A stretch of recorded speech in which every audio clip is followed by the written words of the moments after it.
topik yang paling dibutuhkan. Nah, kami mengambil pembelajaran diferensiasi.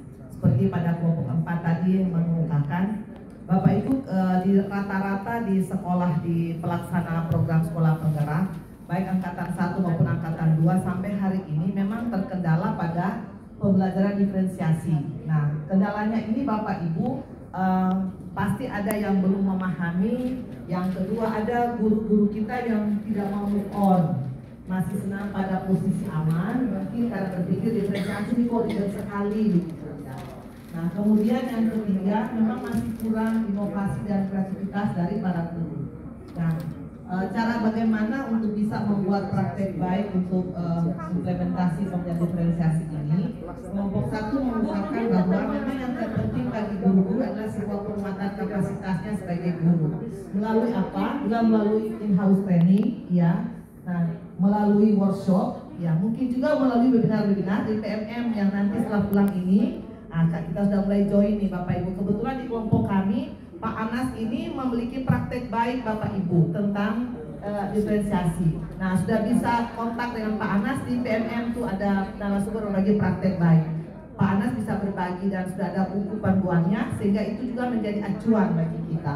Kemudian Bapak Ibu pendampingan ini penting sekali. Nah, atau kunjungan kelas atau yang kita sebut sebagai coaching dan mentoring. Memang pengalaman kami membuktikan tadi teman-teman di kelompok bahwa untuk implementasi pembelajaran diferensiasi kami tidak melakukan supervisi akademik di kelas, tapi coaching dan mentoring itu jauh lebih efektif kalau yang saya punya pengalaman setahun ini. Coaching dan mentoring bagi guru-guru, karena kita harus one by one ke satu-satu guru. Apa kendalanya, apa masalahnya, apa yang perlu ditingkatkan pada ibu bapak guru gitu. Saya selama 1 tahun saya merasa dengan teknik ini luar biasa perubahannya.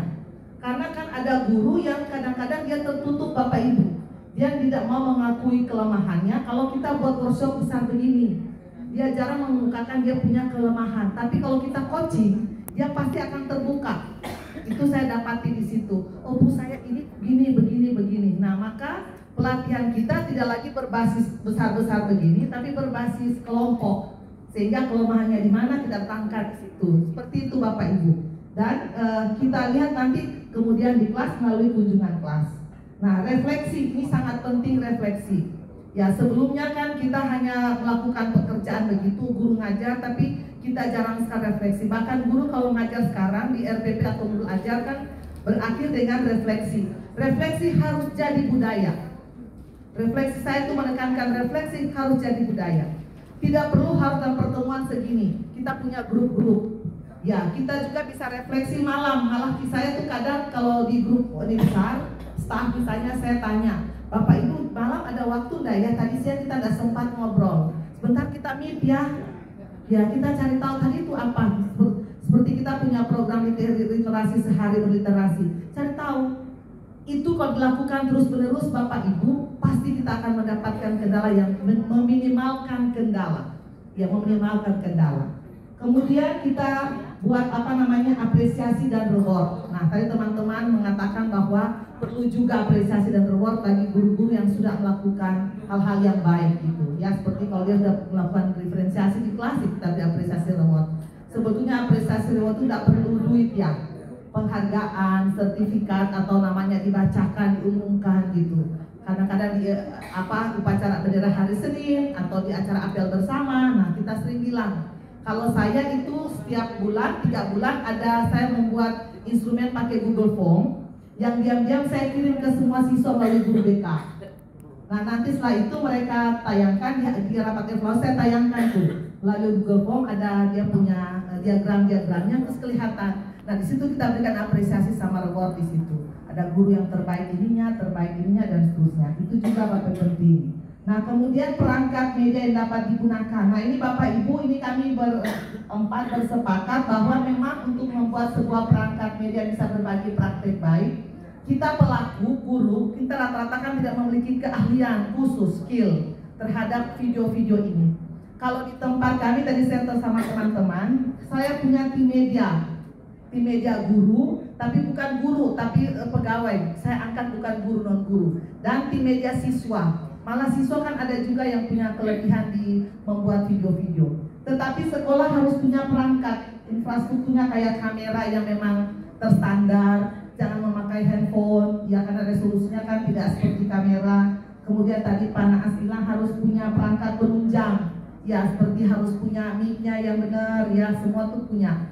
Dan memang harus dianggarkan Bapak Ibu, kalau kita memang berkualitas harus dianggarkan. Kayaknya semua punya posnas ya, jadi bisa dianggarkan gitu ya. Kemudian skenario, ini juga penting. Video kalau tanpa skenario Bapak Ibu nanti dia tidak nurut, yang ngambang, betul kata Bapak, ngambang. Di pendampingan atau pembekalan sudah didapat tuh, kita harus melalui kalimatnya STAR. Nah dari STAR itu kita akan buat video gitu ya rata-rata. Dan sebenarnya kita teman-teman guru juga tidak punya pengalaman, karena itu kita harus melibatkan pihak lain untuk membuatnya. Kemudian video editing, aplikasi video editing, ya ini juga harus ada di sekolah minimal Bapak Ibu, harus ada. Ya tadi saya bilang sama teman-teman, di kami memang punya komputer editing khusus itu. Sebelum saya jadi sekolah penggerak, karena kami konsentrasi ke media, makanya sudah memiliki komputer itu. Jadi video-videonya ya dibuat secara baik. Kemudian yang berikut harus punya alamat untuk dipublikasi Bapak Ibu. Paling tidak akun media sosial sekolah, atau akun YouTube, akun pribadi atau akun YouTube sekolah, atau juga mungkin di Instagram, dan terlebih lagi kalau sudah layak di PMM. Nah itu juga perlu berbagi. Itu barangkali yang dapat kami sampaikan dari kelompok 1.